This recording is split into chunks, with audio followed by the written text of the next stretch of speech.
সিনেমার রঙিন পর্দায় সুপারহিরো হলেও বাস্তব জীবনে চরম অসহায় অবস্থায় দিন পার করছেন দক্ষিণী সিনেমার সুপারস্টার আল্লু অর্জুন। একদিকে হত্যা মামলা, অন্যদিকে নিজ বাড়িতে বিক্ষুব্ধদের হামলার শিকার হয়ে অনেকটাই বিপর্যস্ত জীবনযাপন করছেন এই অভিনেতা।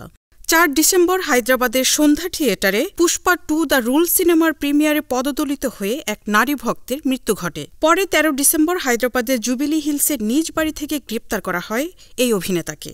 তবে একই দিন হাইকোর্ট থেকে জামিন পান তিনি। জামিন পেয়েও যেন স্বস্তিতে নেই পুষ্পা। আবারও কারাবাসে যেতে হতে পারে তাকে, এমনই খবর ভেসে বেড়াচ্ছে সামাজিক মাধ্যমে। অপ্রত্যাশিত ঘটনার জন্য সেখানকার সংশ্লিষ্ট সরকারের ব্যক্তিবর্গরা দায়ী করছেন অভিনেতাকেই। এদিকে তার বাড়িতে হামলা করা হয়েছে সম্প্রতি, সেই সঙ্গে ভাঙচুরও করা হয়েছে তার বাসভবনে। আল্লু অর্জুনের বাড়িতে এই হামলার ভিডিও ছড়িয়ে পড়েছে সামাজিক মাধ্যমে। সেখানে দেখা যায় প্ল্যাকার্ড হাতে বিক্ষোভ দেখাচ্ছেন একদল মানুষ।